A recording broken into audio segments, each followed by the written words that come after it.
Hello, and welcome to the Dance of the Soul.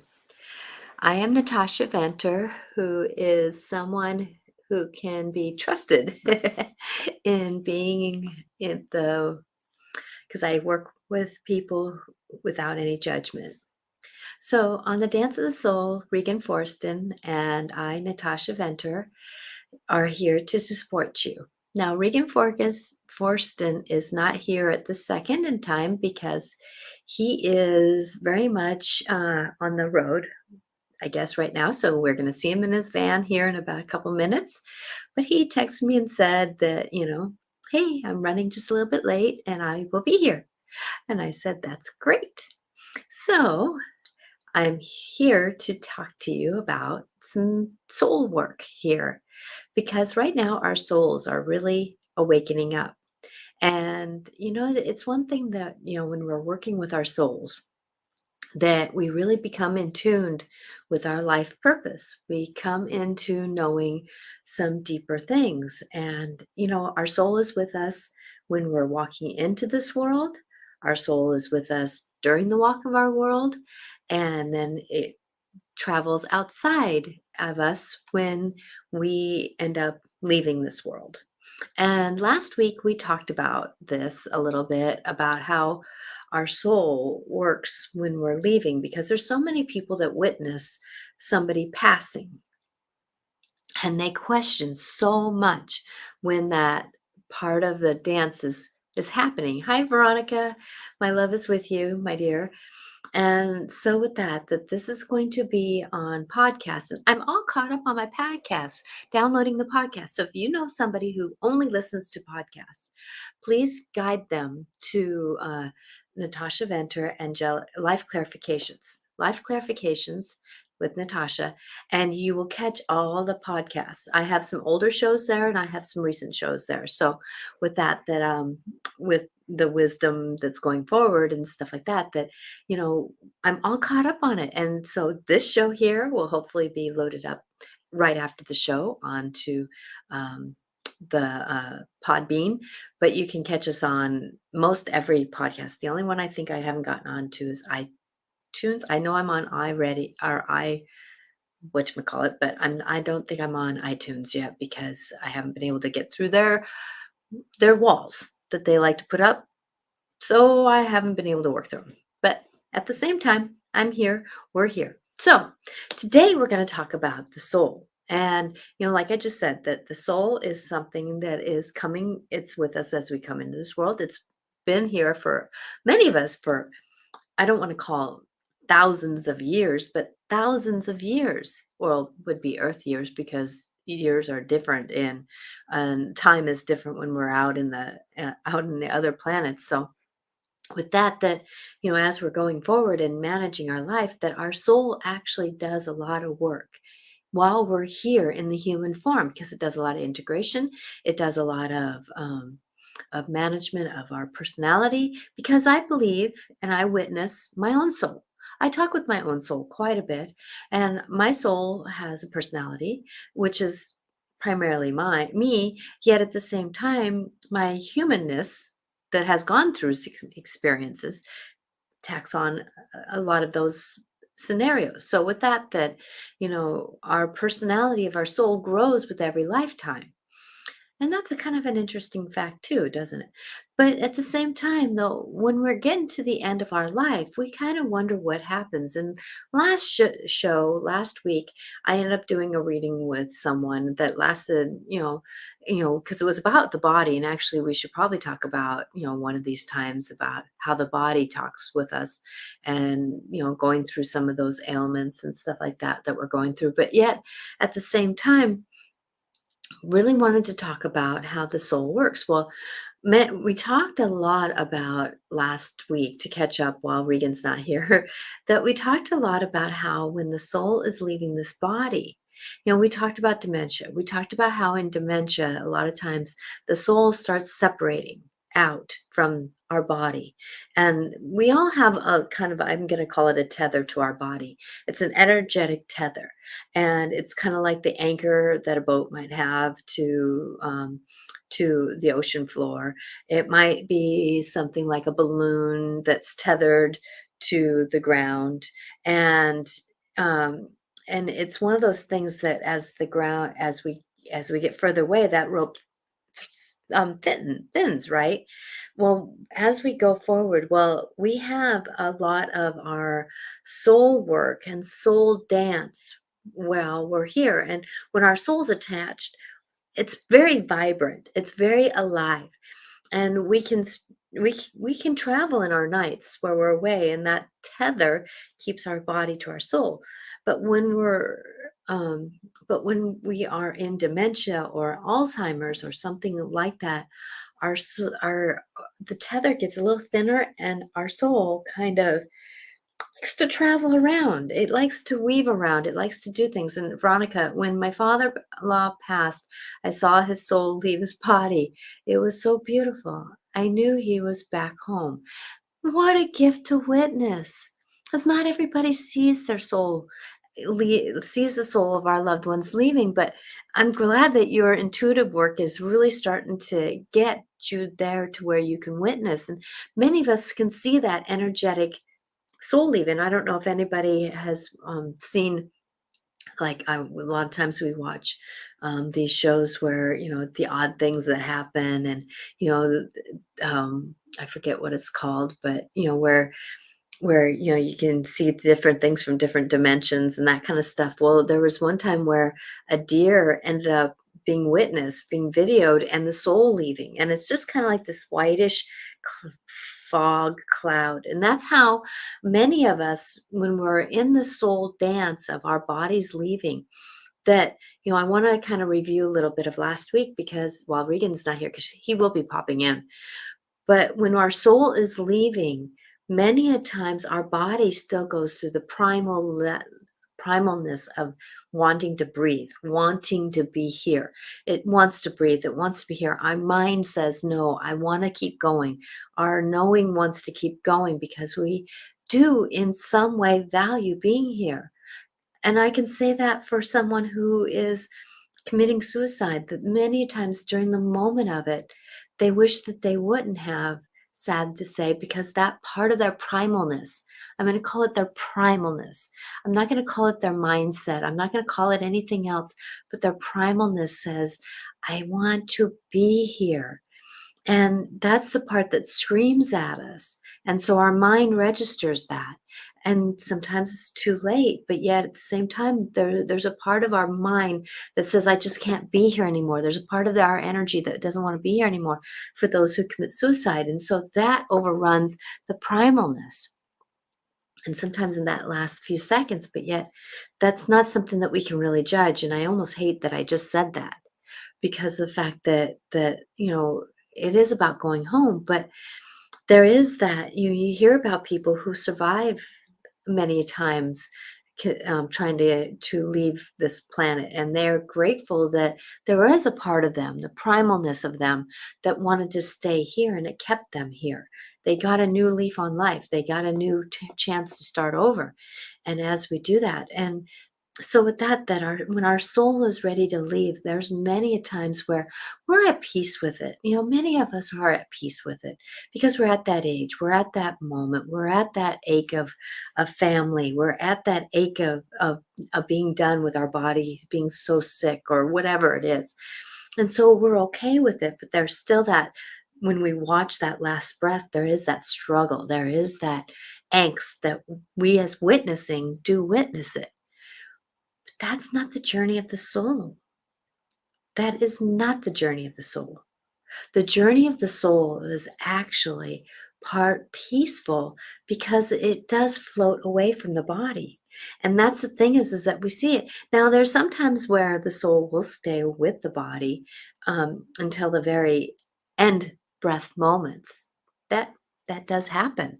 I know that my father did the same thing, because I had the same thing that you, Veronica, had with my dad passed. Is that I was there when he passed, in his last breaths and his last moments, and he did wait for me to walk in the room. He knew his soul and my soul were pretty connected. We're in the same soul family. We're in, in the very eps of it.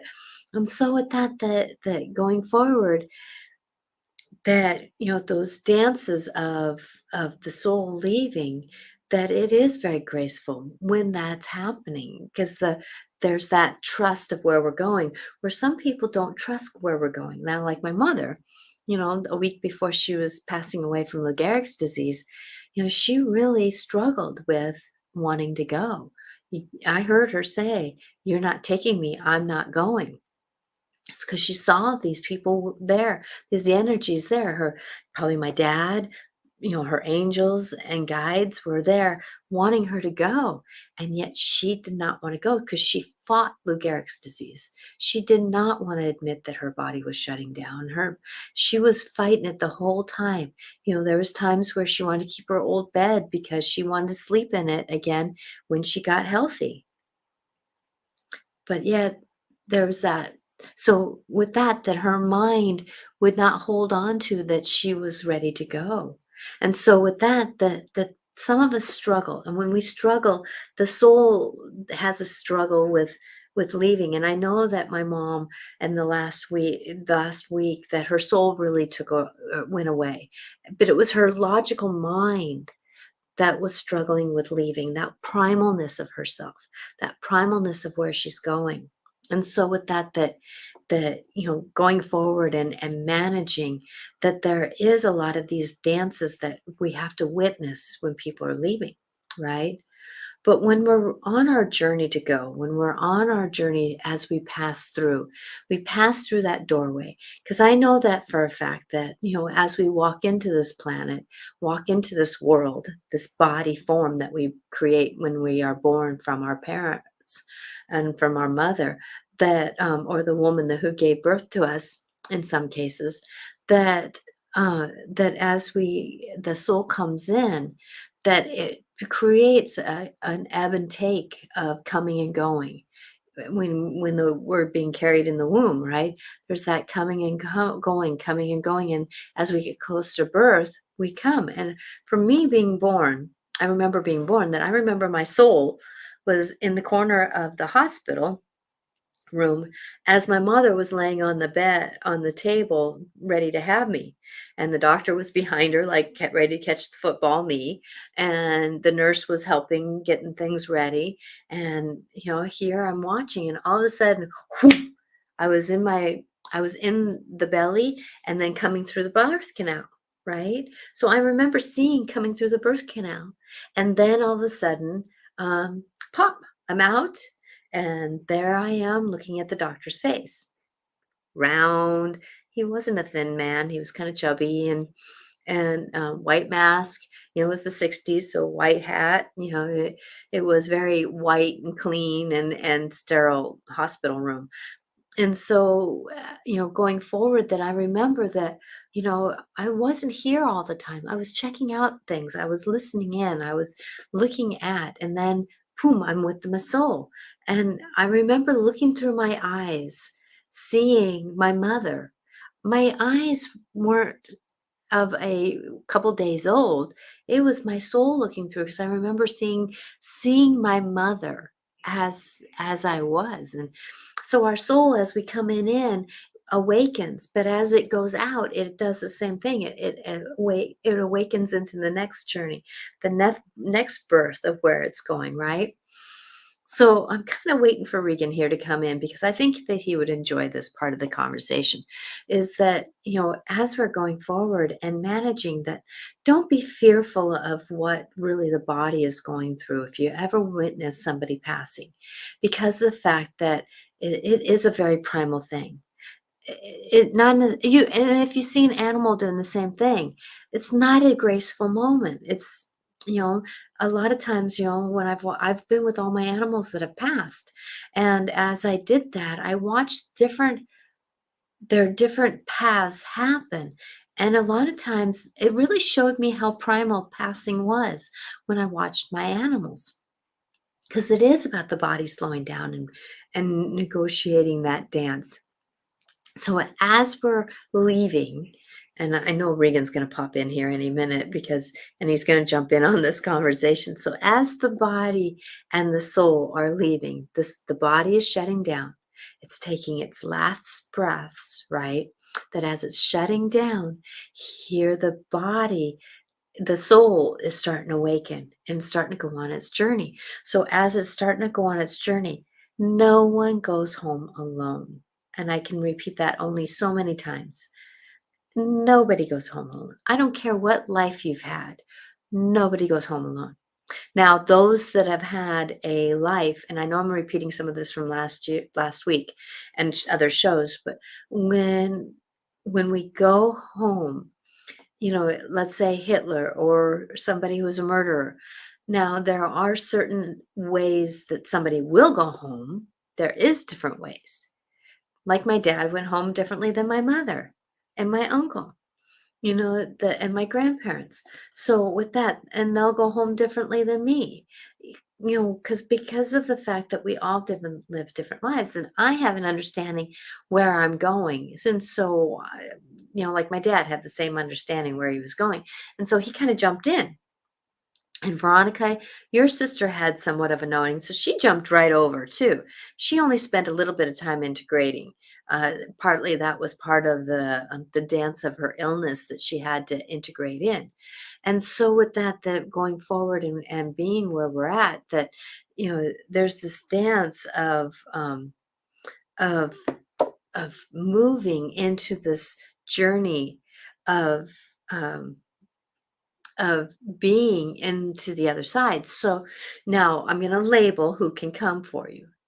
You got your family members, the same soul group. Like my dad met my mom. I know he did. I can witness that. Now, I wouldn't say that the first time that she was saying, I'm not going, you're not taking me, I don't think he was there because the fact that he was doing some other work, but because it wasn't her time for crossing over. They were just prepping her, but she was worried about that. So then you have angels, you have guides. Like for me, I have certain guides, you have certain guides, we all have certain guides. So with that when we're having our guides, they are here to help us cross over. So we have family members, guides, and angels. We also have, like, if our star being family, I know that for me, I have some star being families that we are there. And I just connected with some of my old family who are very much dimensional walkers. And they don't live in one dimension, they live in many dimensions. And they're part of my family. And it was so nice that the cloak that I had keeping me from them is now gone, so I can visit with them. So as we're going forward, our soul families come and stay with us. So with that knowing who we are and where we're going, hi Regan, I'll let you in just a second. That going forward with our dance, that when we are leaving, it is pertinent people. Now, people who are just finishing up this thought here, that when we are leaving now, people like killers and murderers and people who are very much bad people, they have a special group of, I'm going to call them guardians, that will come down and take them. They will take them and give them some insight on why they had that life. Now, the guardians could be angels, their guides, special caretakers of those souls, because angels have different jobs, and it's not always angels. That's why I'm calling them guides. It could be certain energies that will do this, will come and take them. And so now, since Regan is here, I'm going to let him come in, because I was just at that point where talking um, with who was going to take you. I thought that Regan would be nice to have you talk about this a little bit too, because I knew you were going to pop in about the same time that I was talking about this. Yeah, Hi, hi. Regan. Hi there. Sorry I'm late. It's one of those, just one of those days again. Have too much on my plate. I hear you. Trying to fit it all in. Yeah. So this is part two of what happens where we go when we die, right? Mm-hmm. Well, for those of you, I'll give a little view of my background here. Um, I'm not able to see things like Natasha does, just you know, completely awake, aware, and can see these images in her mind. but I'm a hypnotherapist and facilitator with the Newton Institute. And what we do to help people see what Natasha sees is help them achieve a deep state of trance. Um, it's easy for the majority of people. About 90% of people can reach the necessary relaxation state. All trance is being super relaxed. When you're super relaxed, your mind becomes very, very alert. And we found out in this process that we do that at a certain point, when you're really, really relaxed, you have the ability to access what's beyond here. In other words, expand your awareness to the afterlife, to see the images and pictures that Natasha sees easily. So that's for the most of us that don't have her ability. So this is just another way of seeing the afterlife. Now, we've had about 70,000 people do this, and we, as researchers, you know, we find that everybody pretty much has the same experience. That's what makes this real, and it's repeatable. Some people have been there many times now. But what we find out, the way we get people to visit the afterlife is to have them go to a past life and visit that, see a few things from that past life. But the main thing we do is to get them to where they die. And when they, to their death scene, when they're there, some of them choose to be in the body experiencing it again if it's kind of traumatic. Some of them choose to kind of watch it like above their body in a sense. But once they pass away, that's where we ask them what happens now. And when we do that, they'll say, "Oh, an angel's here, or my guide's here."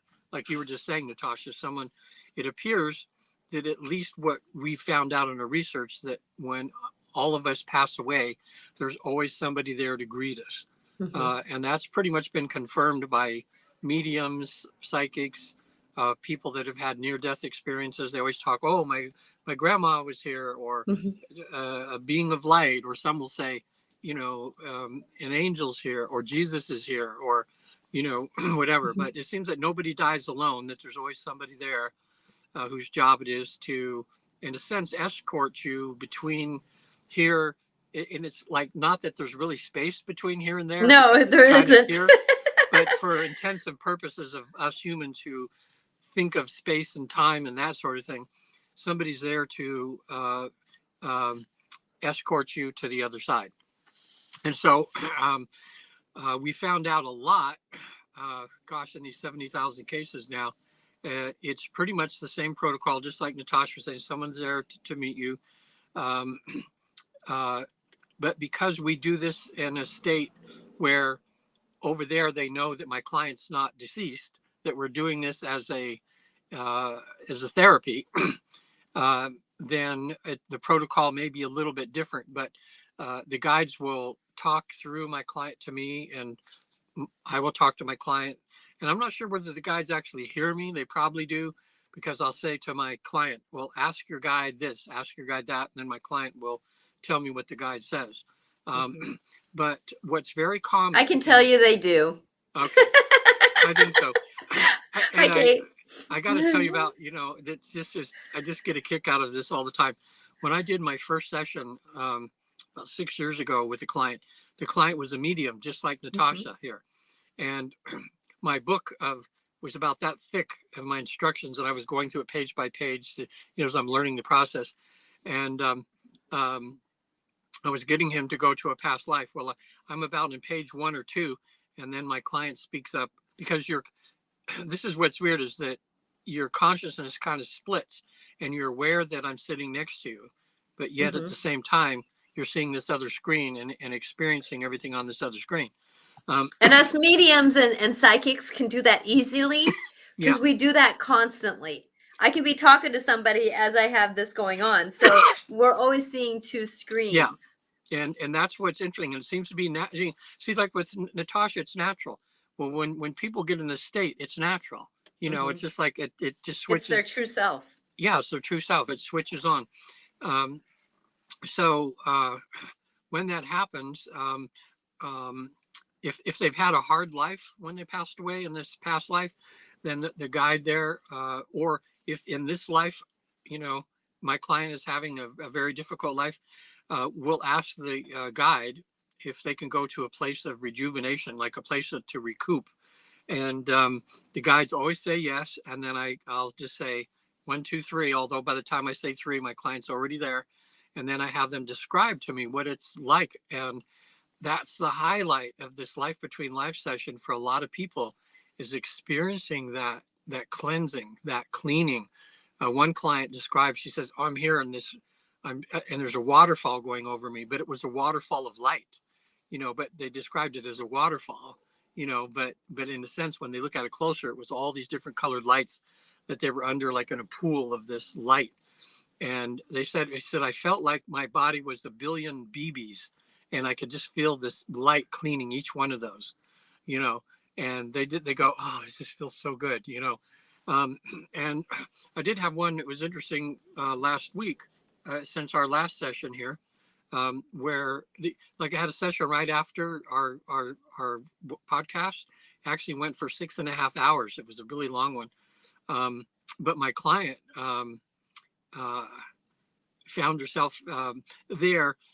She was there, and the person who she was, which was a man in a previous lifetime, were side by side. In other words, she was looking at who she was from that lifetime, and that person who she was a cave person. Like, she said it was probably 2 million years ago or something. And actually, what was interesting that about that life is we found the source of a problem in her current life. Yes. By going it started long life. So she's had many lifetimes where she's been dealing with this one issue. It was very sad, very lonely, this caveman was very ashamed that he let the tribe down, and so ashamed that he died of shame. Yes. So on the other side, she's with her other self there, and then they were both able to go to this place of rejuvenation, and she stayed with him until he was feeling okay. And then we said to the guide, well, go ahead and take him to the afterlife. And now, we'd like to, because we're here and we know from this research that there's places people can go. So we asked him, she had a bunch of questions prepared before a session. We said, is the council here that she could go before to answer some specific questions? And the guy says, sure. So anyway, when you pass away, it's the beginning of another adventure. It's like rejuvenating from, the issues you have this life, kind of like putting on a clean set of clothes and getting yourself all prepared to go to your back home, to the place where you actually were born.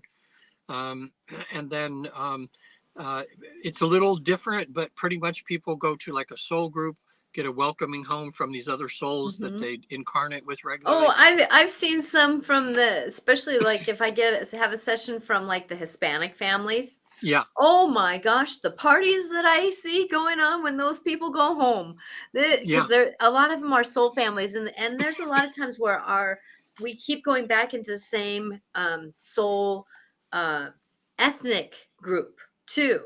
So we can spend many times in the Asian, and I'm sorry if I'm using the wrong terminology here, or the Hispanic, or the over in the Northern Europe. There's these. We find our comfort zones, and I want to say, Katie, I will talk to you about this, but I'll do it at the end of the show. And I apologize. We're gonna keep on this conversation for right now. So with that, I just wanted to mention that while she was watching. Is that Kate from last week? Yes. Oh, super. She's back. Yes, it's awesome yes. That she's listening again. Yeah. Yeah. We'll take care of you, Kate, just towards the end. Yeah, exactly. So with that, as we're going forward and going there, that many times, that's the thing is that there's sometimes where, like for me, I've popped in quite a bit. I spend a lot of time in a body. It could be in soul, in star beings. It could be in this human form body. It could be wherever. I've even spent time on this planet as an angel. So with that there are times where I have been on this planet doing the work of certain situations, and I know that that for me, a lot of times when I do my soul work, I'm purposefully here. I'm here to do a lot of good for the earth and a lot of good for this planet. And so I think that's why sometimes I do pop in and out very quickly, is that I do a lot of that soul work. Yeah, the paradigm shifts that we have to make in all this research is realizing that we're not created in the womb. We're created before that. Like our true home is in heaven or on the other side. Mhm. And people that are in trance, almost universally, they'll say, "Okay, I want to go home."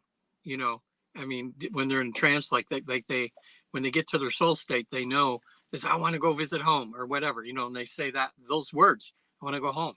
You know, so um, the main thing, when we pass away here, it's just like leaving the stage, going behind, taking a bow. Hey, that was really something. Or like, why did I do that play? It was so hard. You know, and Exactly. we go backstage, which is going back home, and the other actors that were with us in the play are the other people that we interacted with, we're all taking a bow. Everybody goes back home, and then plans their next adventure, you Mhm. know, and it's just like a play. Like I did plays, as an actor for years, and everybody's got a next project lined up, you know, like they're going to leave one play and some person's going to take off to New York to do something. Another person says, I've had Yep. enough for now. And, another person's just going, wow, I can't wait to come back and do, a sequel to this or something, you know. Exactly, exactly, and that's the way that our souls go when we cross over, is that, we kinda pop into what we've been doing before, or there might be something that we've learned in this lifetime that adds to what we were doing. I know that for me, when I've talked to my dad who's crossed over, and he was doing some of the same work. He was of service. So he is of service here on this planet, this lifetime. He was a chiropractor. He was able to do a lot of work. He did applied kinesiology at the very beginning of his practice. In the 70s, he was one of the first doctors in the state of Washington that did applied kinesiology. And so he knew it very well, and it was very attuned to him. And so when he goes up and crossed over, that he ended up being of service, and he's a guide for many people. He's a guide for me, and he does a lot of service work with oh, how do I label it, Dad? Uh, oh, he helps join groups together so that they can get of service. So he's a connector. He Thank you, Dad. He does the connections. So like if you're looking for a doctor, he's one of those that can bring people together. Hey, have you heard about this doctor, and try them out, or that kind of thing. And so he's a connector. He doesn't do that for the whole world, but he does do that for certain groups in an area, family members, other soul groups that he has worked with. And so with that he does that quite well, because I know that for me, he even brought me this house. So he knows how to connect certain people with certain things. And so when we go on the other side, we do have certain jobs, and then when we pop back into this lifetime again in another physical body, we have choices to do certain things. And sometimes when we choose to do certain things, our family members and our life experiences when we're young don't always bring that forth in what they're doing. Like for me, I always knew that I was supposed to be a counselor type person, and it took me until my parents passed away and I decided to get out of my shy box and become who I am today. And but I came in very vibrationally challenged. And so that scenario happens where those that I but I was meant to be who I am today. And I've done this in other lifetimes too. Yeah, one question people ask me, or that comes up a lot of times, is when people pass away, do they hang around for a while, or do they just go? They're just in heaven. And it's different from soul to soul, but It is it's very very much so. common. It's very common for them to hang around for a while, Hmm. especially if some of the loved ones are having a difficult time in in their grief, Mhm. and so what I do when I take someone, help them get to a past life before we go to the afterlife. But anyway, so they go to a past life, they see themselves pass away, and then I'll say, okay, let's take a look at your funeral. And then 1, 2, 3, you're at your funeral, and they're above, and they're just telling me who's there, where they're being buried, how their body's being, taken care of or whatever. And then I'll say, are you ready to go home now, or do you need to stay around for a while to comfort anybody? And about half the time they say, oh, I need to stay here for a little while, you know. So I'll say, okay, I'm just going to be quiet as a facilitator. You go do what you have to do to comfort those who you need, and tell me when you're done. And because there's no time and space, it might only be a minute or two. And then they'll say, okay, I'm ready to go home now. And then I'll Mhm. say, as researchers, we ask, well, what did you do? How did you comfort that person that was in grief? The most common thing they did is they inserted themselves in somebody's dreams, Mhm. because people are more receptive that way. Like people have a lucid dream, and it could be the person could be having a nonsense dream, but it seems like our soul energy has the ability to kind of put ourselves in people's thoughts in their dreams. Yep. That's the most common way. But sometimes it's a matter of their scent, or Mhm. maybe there was a certain perfume that they wore, the women wore, or cologne the men wore, or something Mhm. like that. And sometimes they can manufacture that, because they'll say, I remember this one client says, well, my daughter was grieving and grieving, and I was able to get my scent there, and I saw my daughter look around and go, Mom, that's you, isn't it? You're okay, aren't you? And that Yeah. was all the daughter needed, to Yep. know that, and that helped with the grief process. Again, as I mentioned many times on here, it's called Surviving Death. It's on Netflix, and it's about 4 or 5 episodes, and in one of those, it's people talk about the different ways that their relatives talk to them from the beyond, Mhm. and the one that was the most miraculous was this, the person that died had a thing about dimes, collecting dimes, things like this. So the family went to like Hawaii or someplace like that to try to deal with their grief, to try to relax, to whatever. So a couple of the kids were in the ocean, and one of them, as they put their head under ocean, there was a dime spinning in the wave, and they grabbed the dime and ran out. Mommy, there's a dime. Uh-huh. Like, okay, what is that, like about a 10 billion to one, of that being a coincidence, but Mhm. it followed up with a few other things that had to do with dimes. Yeah. um Kate said and that they she watched it and it was a very interesting show. Um, yeah, it sounds like a very interesting. I know I've had experiences like that. Like when my father passed, we mm, had a clock in the middle of the room, and whenever I looked at it, the door would be open, but there was a latch. It was an old style phone, so that the when the pendulum would spin, tick back and forth, there was a little door that you could get it to fix it. Well, the latch, instead of falling down, because if you walked across the floor, it'd go fall down, and then the door would open up. No, it was turned up and opened. So how can it go up when yeah, nature puts it down? So and then I had another lamp that the light bulb would keep burning out. And so because it takes power for these energies to be around us. And that's the thing is that there's so many times I see loved ones standing right behind someone. When I'm doing my mediumship, that they're yeah, standing right behind them and they actually want to put their arms around them and hug them, you know, or they want to, put their hands on their shoulders, but they're afraid of scaring their loved one. yeah. So when I do my mediumship, I walk behind, I say, "Can I show you what they want to do for you?" And then I do what they want to Oh, wow. do. And they say, "Now when you feel that, that is your father doing this for you. Yeah, That is their mother." And the one thing I want to state right now is that there's so many people that have complicated relationships with their family members or certain people on this planet. and they wonder why, or they, and us humans who are still alive keep that kind of feeling about that relationship if it was a negative one. Well, when we cross over, we get a different understanding. We go through the, I get it now, is when we cross over. And so a lot of times when somebody was angry, a really terrible father, they could have been somebody who was they could have been abusive.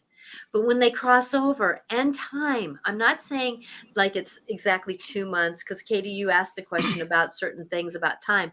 It's not about 2 months. It could be 3 months. It could be 6 months in our timing. But over there, it could be a week, in the Yeah. way that it integrates. But sometimes when we're very angry or we have a lot of detrimentalness to our lifetimes, it does take us a little bit longer because we're more 3D in this world.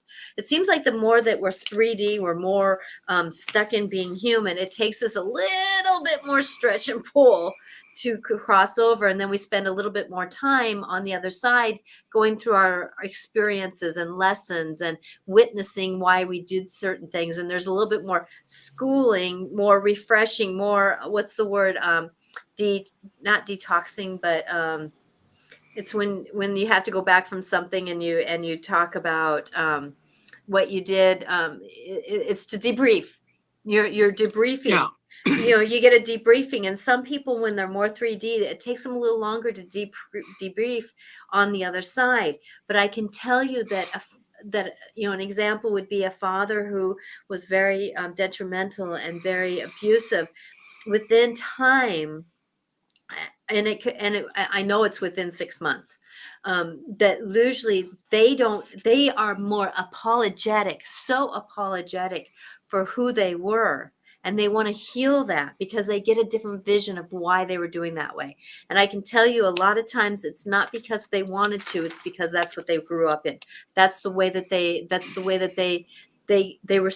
were in such a human situation being young that they didn't know how to do different as they grew older. Yeah. And a lot of their anger and angst was that they had a part of them that said, would you freaking stop doing this? And yet they couldn't stop doing it. And so they were angry with themselves, and then they got angry with those around them. And it was this battle inside their heads.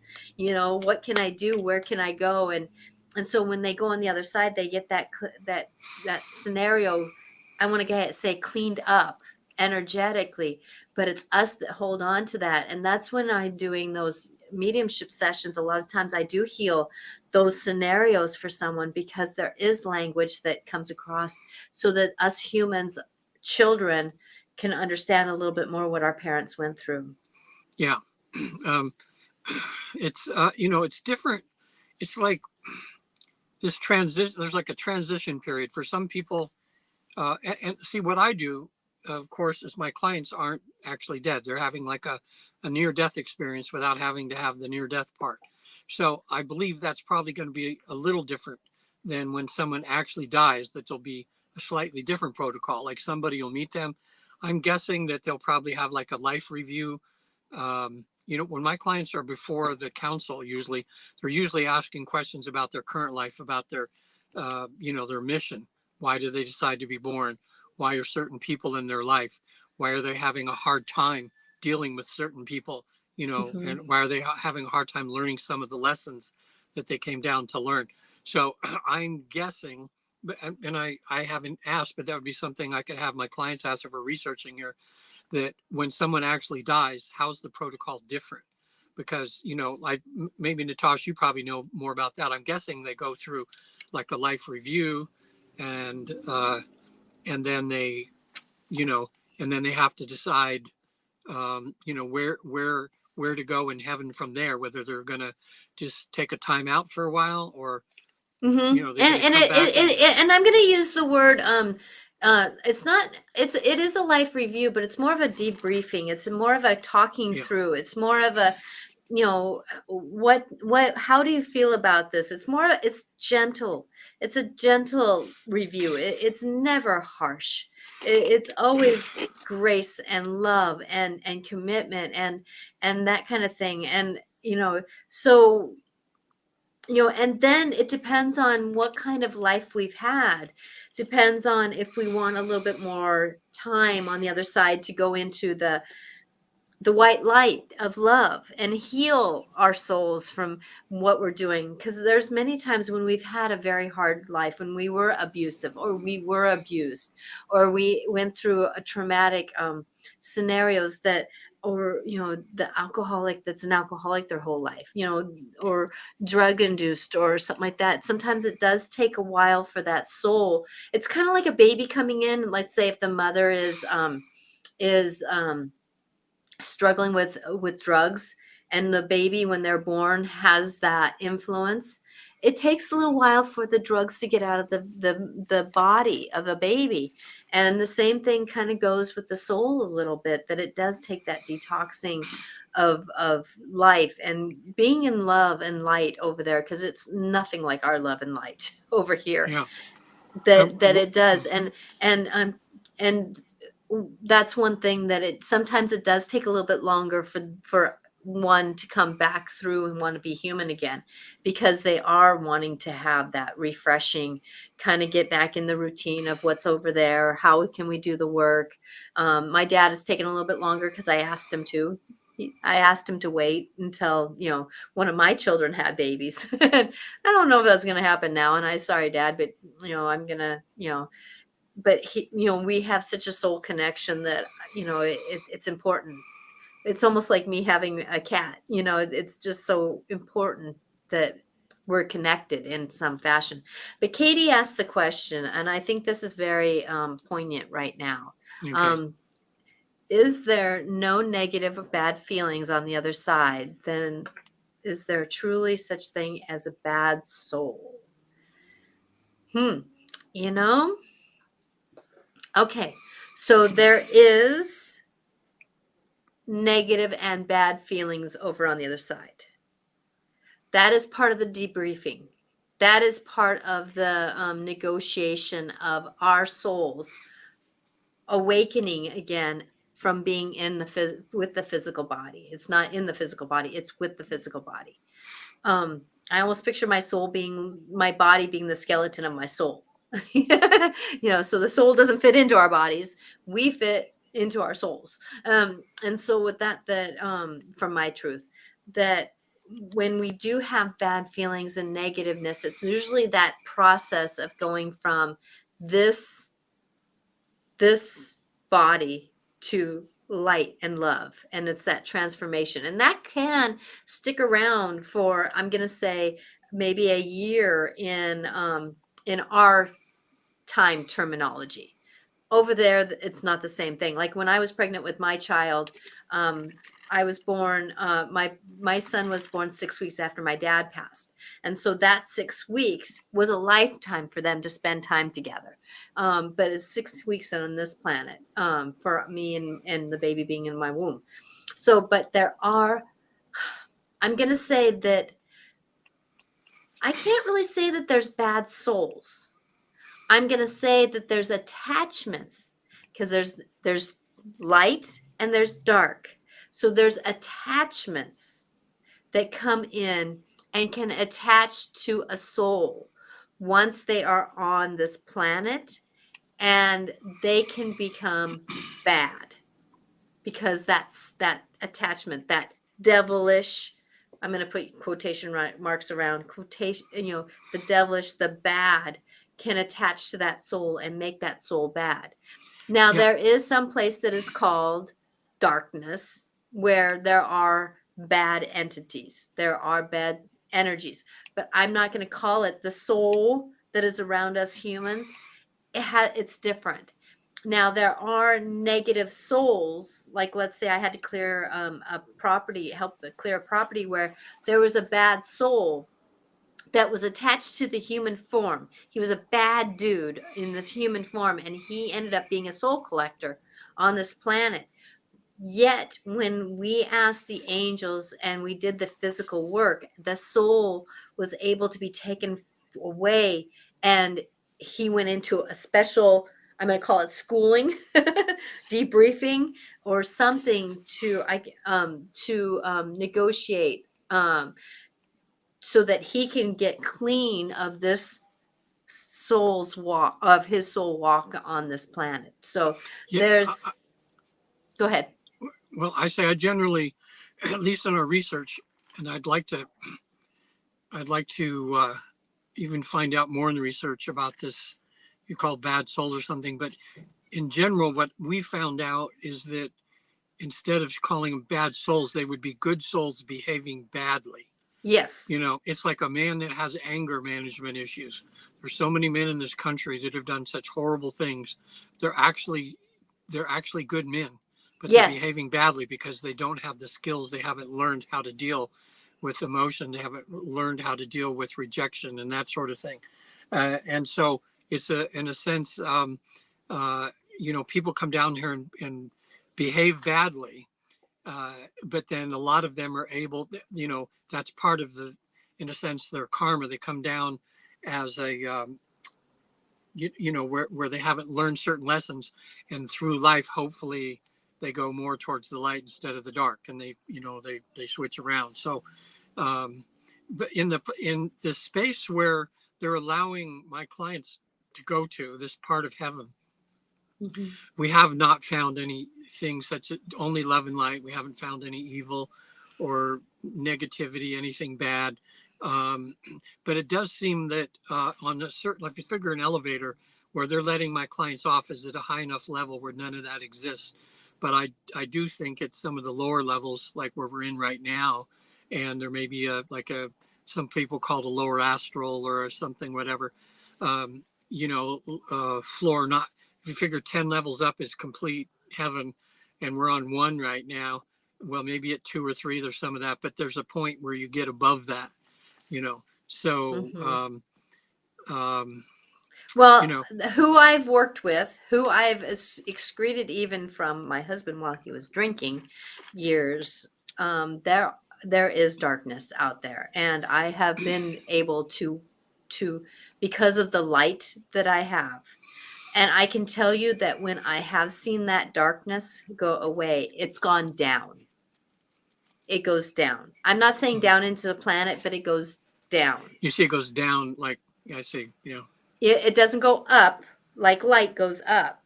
It goes down. They take them down. Like in the movies, you see where these scary movies where these and then they take them and then they go back down through the floor. Yeah. In a way, that's true. And so with that, you know, it's not necessarily that these soul collectors and stuff are just going along and going like a street cleaner and collecting souls, Katie. Don't worry about that. But it just happens where sometimes when, let's say, people who like souls go with like souls, you know, and you know, sometimes soul collectors, they're just there in a small, like it was in a house, and so if somebody passed away in the house, they had an opportunity to leave with light, or if they were hesitant and stick around, then the soul collector would just say, hey, stay here, this is a lot of fun. And it was kind of interesting being in that house. I slept in that house.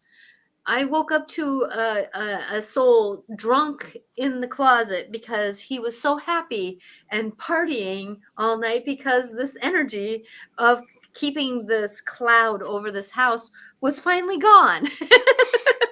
It was Mm. actually humorous to wake up to this drunk saying, "Oh, thank you so much," you know. But these are I'm going to call it low level spirits. They've been stuck on this planet for a long time. So in a way, for lack of a better word lack of better uh, conversation about it, that they still are a lot like in their human form, and they haven't lightened up to be of light, love, and energy. So a lot of you have an opportunity whenever you're going home to go with the angels. Yet at the same time, many of us have free choice. We still have free choice when we're stuck with the body in a way. And so there's some of us in when we're stuck in a lot of fear, and this is a lot of the older style, you know, back in the 800s, you know, the 1800s, and a lot of the times when we were when we didn't know better to do better, those are the souls that would stick around a little bit more often. Or when you're drunk, you don't realize that you died because you were drunk, or there was this scenarios that happened that you kind of just float around and you don't know. And so it's an interesting, um, it's one of those things. And so, Sue, you just asked this question: when my mother was mentally ill, would she have attachments? And I'm going to ask, yes, is that statement with her? I'm not going to say that's a cliche statement, but yes, with her, she did. And that's the thing that's the interesting fact, that every soul time we're here, we have different scenarios I've had soul attachments. Me who does light work, I've had soul attachments. And then I was like, why am I so grumpy and angry? Oh, get the hell off of me. And I did my work, because I wasn't my true self. And so we can tell when those attachments are around us. But yet, it's because we're a little bit different in the energy field. So don't go into fear, because fear is what attaches negative energies to us. So don't go into fear. I know, because, we're talking about this, so a lot of people are, that could bring up fear in a lot of people. But what I found is that we have total, we have total, what do you call it? In other words, we don't have to worry about fear, because I think even in the Bible, it says, there's a quote says, devil, get behind me, Yeah. It's like, and it's like light always wins out over the dark. And that's why I've been able to do the work with dark beings, because I walk in with my team and we say, get the hell out of here. Right. Yeah. So don't freak out. I've, in the work that I've done in the thousands of sessions that we've done to the Newton Institute, we really can't say as we've run into negativity. If we do, it's just generally it's sometimes people's preconceived ideas before, if they've been really trained that the devil's in every corner, and then they do this session when they're first, in a sense, expand their awareness. Some of them will think, oh, they'll get scared over something, but then we calm them down, have them look at it more carefully, and they find out that it's nothing, that it was just something, from their earthly programming, but what I can say, because we just have a few more minutes here, is that dying, just like birth, dying is just a natural process. There's a way we come in and a way we go out, and it's all orchestrated in such a beautiful way that there's, except for missing the personalities of people that we love when they pass on, this is just a natural process. And it'll be, everybody describes it as, it was really fun being in that play, but now that play has come to a conclusion. The last chapter's been done there, so there's no reason to hang around anymore. It's time to go back home and then to go into a new play. When people get the other side, one thing we found out too is they have a choice. Mostly, at least the people we've dealt with, whether they want to come reincarnate again or they want to take a job doing something else. There's excuse me, as many jobs as are here on Earth. Multiply that times about 1 million, and that's how many jobs there are on the other side with souls. So many, like, behind the scenes things to do that souls do. It's like everybody working as a team to help God evolve, or to help us as God beings evolve. We still don't know what that's all about, whether it's this God energy that's still trying to perfect itself in a way through us, or it's called evolution. I don't want to label it more than it's called evolution. It's like an evolving of love. Yeah, exactly. To be, because as we're representatives of, because we're made in God's image up there, we're all energy, God's energy. So that's where, God made us in our image and our true self. Yeah, we're all these little particles of God, in a sense. So we're like what they say, in a DNA molecule represents everything in our body, or something, every cell or something can, that's kind of how it is with, we find out with God. But nothing to be afraid of. It's all good. It's And we talk about grief many times on here. Grief is just another learning process of letting Of that. go and of feeling deep love. Grief is just unexpressed love. So, um, if you have loved ones that are going or something, I just know from our research and what Natasha does here, everything's okay. Everything's just as it should be. It is, Um, it is. So Katie asks, so death shouldn't be something that we fear. I wouldn't say that death shouldn't be something we fear, but fear is part of the natural process of death. yeah, It is the natural process of death because it is about closing the door to this physical body. I don't know of anybody who hasn't had fear of the process of death. But should we fear death? No, we should not fear where we're going. We know that, I mean, we should know that we are going to light and love. We're going to the home. We're going into the arms of love. We yeah, are very much, our soul is going to the arms of love. But fearing death, that's a tricky question because our physical body, our physical mind will fear death. It's a natural process. But our souls know we're going home to love, and we should not fear that. yeah. Most people at the time of death, uh, I was thinking of the story of the comedian who used to be called the Screamer. I forget his name, but about 15 years ago or something, he was in a Corvette and racing somewhere in Nevada. I mean, going too fast on the highway. His friend was following him. He got in an accident and he's laying there and his friend's holding him. And at first he's like, I don't want to die. I don't want to die. And then there came to a point where he looked up at his friend and says, it's okay. I'm okay. Uh-huh, because he felt the love. He felt He and he felt knew it the was going to be okay and he love. passed on. So that's kind of common. You'll see that with a lot of people that they get to a point, especially elderly people, and they're just ready. There's just a point where they just Sam Kennison. Thank you. Thank you, Yeah. Veronica. Yeah, Sam All Kennison. right, yeah. That's that story about that. And many people have had stories about their parents have been in a hospital bed or something, and they'll just look up and smile, and And they'll all of a just tell sudden her it's all it's okay.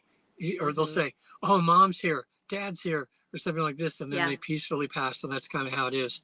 Um, anyway, Just I like need people who to. have near-death experiences, they have Yeah, to be willing to come back. yeah, yeah, It's an and it's interesting hard for watch. some of them. Yeah. It Um, really well, is. I'm gonna check out right now because I have a 5:15 appointment that I'm sitting next to, and I've got about 12 minutes to get in there. Oh, So sorry I yes. was a little So late Katie, today, but I'll stay on for a few minutes to clean up the show, okay, can but wrap it up with them. And yes, but thank you everyone who watches now and watches later. I am just so grateful that we're getting more and more watchers, Regan, yeah, coming, and so yeah, I tell will your connect. friends, join the Yeah, discussion. exactly, exactly. So blessings to you, Regan. We'll talk to you later. Okay, see you, Kate and Veronica, and the other people that are watching. And Sue, yeah, right now. We'll talk to you later. Bye. Bye. So with everybody sticking around, thank you very much. So Kate, I want everybody to say thank you very much. And I hope that when we talked about this, that it wasn't about to set fear. It's about to set knowing. So Kate, if this triggered some of your fear, check in with that because it's not about setting fear. It's about setting knowledge. And knowledge produces more stability in what we know. And that's what Regan and I are here for, is to set up stability into knowing that we're going to be okay. And me being a psychic medium who, like, I love, Sue, you came up with this definition for me and I love it. And, I'm a bridge between dimensions and worlds. I see them. I know them. I work with them. And so with that I'm not afraid to work with darkness, and I love working with love because that's who I am. And so with uh, uh thank you, Katie, for saying that. Uh so let's see, Kate, Sue, you said, thank you. I know my mother was cocooned in love as she crossed over. She had a lot of work to go through. Yes, exactly. And that's the thing is that uh that there is that work that we have to go through as like I said, that, or we both said that when we have a troubled life, we have not necessarily trouble crossing over, but we can. But when we get over there, the debriefing, the conversations, the love that is we're held in gets negotiated with, and we get that process to do, and that's where holding love for those that are passing over, as much as our fear is hit and checked in with, that sometimes that when we can cross help our loved ones by saying it's okay. Like I told my mom before she crossed over, "Mom, it's okay. You're crossing over into love. And I want you to know that I'll be okay. We'll be okay. Please go. You're in so much pain. I love you so much." And I said other things, like not necessarily in that language, but at that time that I asked her to go because of the fact that she was in so much pain. And thank you. Love that definition. Thank you, Katie. So with that, Katie, you asked a question at the beginning.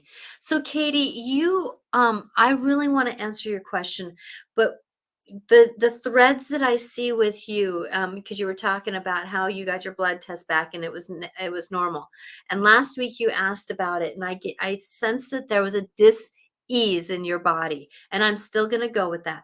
There are some things that I can talk to you about if you set up a session, because I see that there's some past lives and some DNA work that we can do together that will help clarify you.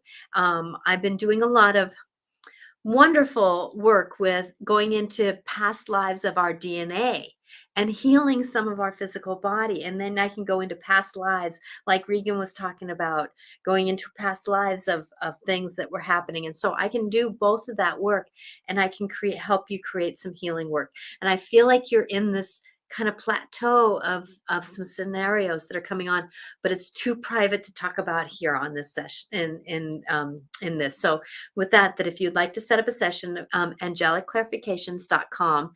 I work with you. I know that you're over in Europe, so I can work with you at a different time zone.